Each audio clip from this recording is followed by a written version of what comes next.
สบายดีสบายดีพ่อแม่พี่น้องเบิดสุขุสุคนเบิดสุมองสุบอนเด้อพี่น้องเด้ออืมมาย่างลิ้นคือเก้าพี่น้องเบิ่งดอกหญ้านะพี่น้องมาบรรยากาศดีพี่น้องก็เลยมาย่างมาแต่บ้านลูกสาวก็มาแวเสาเมื่อยหน่อยนึงพี่น้องก็เลยมาย่างเห็นดอกไม้งามดอกหญ้านะพี่น้องเห็นบ่พระเจ้าเอิ้นยอดหวายฝรั่งพี่น้องมันแม่นบ่นอหวายยอดหวายฝรั่งบ่มันมีหนามเลยพี่น้องแบบยอดหวายบ้านเฮาหั่นน่ะเห็นบ่พี่น้องเห็นบ่แม่ตาก็อยู่ข้างแคมทางใหญ่ค่ะทางถนนน่ะพี่น้องบ่มันเป็นยอดหวายพี่น้องแบบเขาเจ้าว่าหวายบ้านเฮานะมันก็คือซีเมนต์เนาะอันนี้เขาเจ้าเอิ้นหวายฝรั่งว่าซั่นคันแม่ตาว่าผิดพลาดประการใดก็ขอโทษขออภัยเด้อพี่น้องเพิ่นทาบ่แม่นก็ได้เพราะว่าเห็นพวกชาวยูทูบเบอร์เพิ่นเอาลงหลายเนาะพี่น้องเนาะแม่ตาก็เห็นเพิ่นว่ายอดหวายกับว่าน้ำเพิ่นแหละพี่น้องแต่แม่ตาก็บ่เคยกินบ่เคยเก็บพี่น้องยอดดอกหญ้านี่ก็งามๆเห็นบ่พี่น้องจ้าเห็นบ่ยอดหวายพี่น้องมันก็คือได้พี่น้องเห็นบ่มีหนามหั่นน่ะเห็นบ่หนามยอดหวายเห็นบ่มันก็คล้ายๆหั่นแหละพี่น้องแม่ตาก็บ่ฮู้เนาะเห็นบ่งามเกาะนี่พี่น้องมันก็จะว่าหวายฝรั่งว่าซั่นซีเมนออกดอกเป็นสีม่วงเนาะพี่น้องงามๆได้บรรยากาศแคมทางแหละพี่น้องข้างถนนข้างทางแหละตาก็มาย่างลิ้นพุ่นทางก็ได้พี่น้องคนใดมาย่างจอดเสาเมื่อซื้อดอกจอดนั่นจะซื้อพี่น้องก็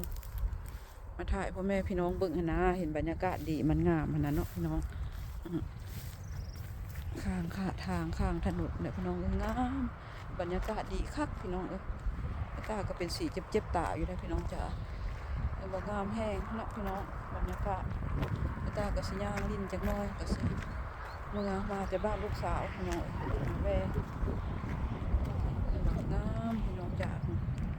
เดี๋ยวไปทางนั้นก็งามเนาะพี่น้องเดี๋ยวมาทางนี้ก่อนพี่น้องบรรยากาศดีแห้งดีเลยพี่น้องตาสอนไปย่างกันโตน้องหุ่นตาก็สิพาย่างไปย่างไปรุ่มพวกนี้สะอดน้องมันบรรยากาศแห้งดีพี่น้องงามเนาะพี่น้องเดี๋ยวไปไหนก็สว่างสวยดีพี่น้องคนมาหลับไม่ตากันนะ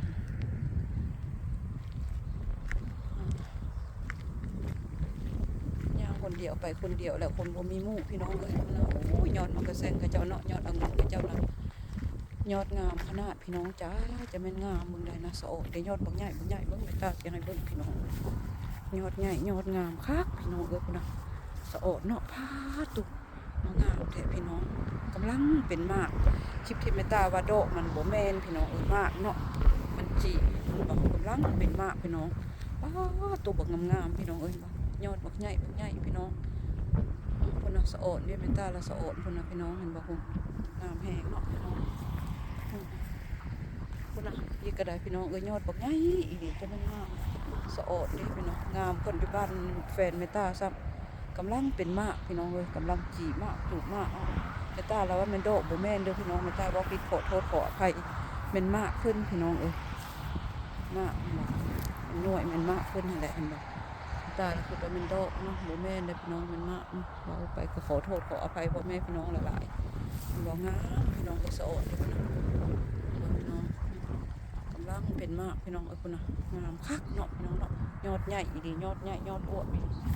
สะอดคุณนะงามอีดีแล้วพี่น้องคุณเบิ่งคักพี่น้องโอ้ยแถวนี้ก็ได้พี่น้องงามเด้ตาละสะอดนะพี่น้องเบิ่งบรรยากาศบนหนทางบรรยากาศนี่แหละตาละ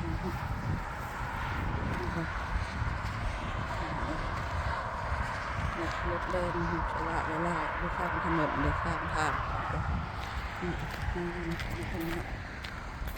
งามลิ้นข้างทางพี่น้องสอนดอกงามในป่างามมีดอกงามเห็นบ่แต่ว่ามื้อนี้อากาศเพิ่นแบบฟ้าบ่แดดแห้งนะโอ้ยบางส่วนมันก็แซงก็ได้ฟ้าบ่แดดแห้งแล้วก็พอดีนั้นมันก็มีหนาวได้พี่น้องมีบ่ดอกหญ้าธรรมดาบานเวลามันมีแสงแดดนะแดดกาแดดอย่างนั้นมันจะงามพี่น้องดอกนี่ไม่ตามากแต่อยู่แคมทางดอกหญ้านะขาวๆแม่นเบิดแหละไม่ตาสะอดต้องพาพี่น้องมาย่างดินย่างส้ม เดินเดี่ยวไปคนเดียวพี่น้องเอ้ยอันนี้บ่งามเนาะสวนเขาแซงเขาเจ้ายังต้นน้อยอยู่หรือว่าหลายปีแล้วบอกอุ้ยบ่งผูกนกคนนะพี่น้องเอ้ยคนเห็นบ่ผูกนกนี่ดอกหญ้าที่เมตตาว่านะพี่น้องงามแหงดีแล้วเมตตาละสะอดคักพี่น้องบ่งามเห็นบ่ดอกหญ้านี่แคมทางรถนี่แหละพี่น้องนี่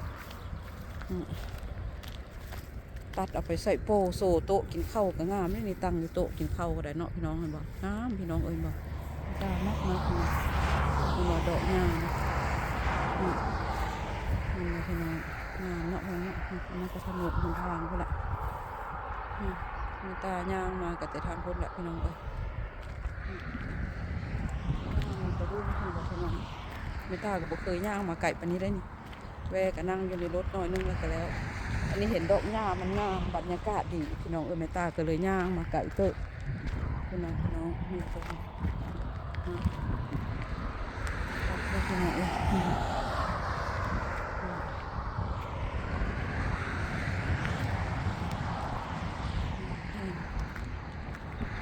บรรยากาศดีหลายพี่น้องเมตตาก็สิขอสิย่างกลับแหละพี่น้องเมตตาก็บ่ยังย่างไปไก่มาเลยเนาะเดี๋ยวย่างกลับคืนเลยพี่น้องเลยย่างกลับคืนนี่พี่น้องเอ้ยย่างกลับไปหารถก่อนพันย่างไปมันก็สิไก่พ้นเนาะพี่น้องเนาะ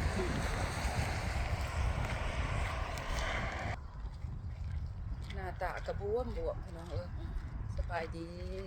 พ่อแม่พี่น้องประสบผลสุขคนเด้อสมองพี่น้องเด้อสบายดีอีกครั้งเนาะพี่น้องเนาะ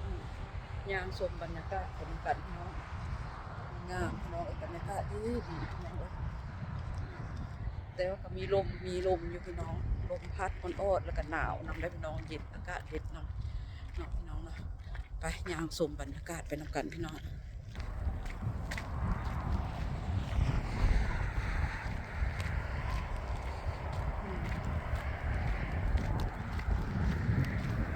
สอดจะไล่องุ่นเจ้าเนาะงามคักพี่น้องสวดองุ่นเท่านี้นะงามแพงอีหลีได้พี่น้องสอดมันจะกล้าปะไปทางไหนก็มีแต่ไล่องุ่นแหละพี่น้องอยู่แถวนี้นะบอดเมตาอยู่กับมันอยู่แบบบ้านเมตาบ้านแฟนเมตาอยู่มันบ้านเมตานะแบบอยู่นำสวนองุ่นเขาเจ้าเลยนะพี่น้องตกให้ทงหน้าป่าองุ่นไปเลยพี่น้องแต่ว่ากับบรรยากาศดีแห้งอีนี่อันนี้ที่จริงเมตาอยากย่างไปไก่อยู่นะพี่น้องแต่ว่าก็จบไปสับนี่แหละก่อนพี่น้องเลยอยากไปย่างไก่แล้วก็สิไปแวะเก็บผักเด็กพี่น้องป่าผักตะกะเตดเมตาสิไปแวะเก็บน้องเนาะพุ่นละมันอยู่ใกล้เฮือนพุ่นละใกล้เฮือนแฟนเมตาพุ่นละไปแวะเก็บอยู่พุ่นนี่เมตามาแวะเสา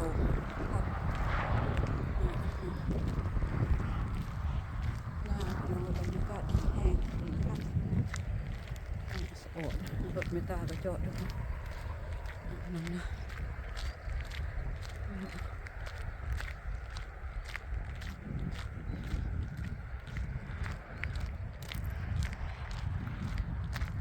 น้องอุ้ยสะอดในบรรยากาศคักบอกพี่น้องจ๋าแนมไปมองใดกะคักเนาะพี่น้องเนาะสะอดแห้งคักหลายพี่น้องเอ๋ยยางลินยางสมไปน้ำกันพี่น้องมาสะอดแต่ป่าองุ่นข้าเจ้ามีตาสะอดสวนข้าแซงข้าเจ้านะนั่นแหละพี่น้องเอ๋ยที่นี่ก็งามยอดใหญ่งามสะอดไปตาเห็นปะป่าข้าแซงข้าเจ้า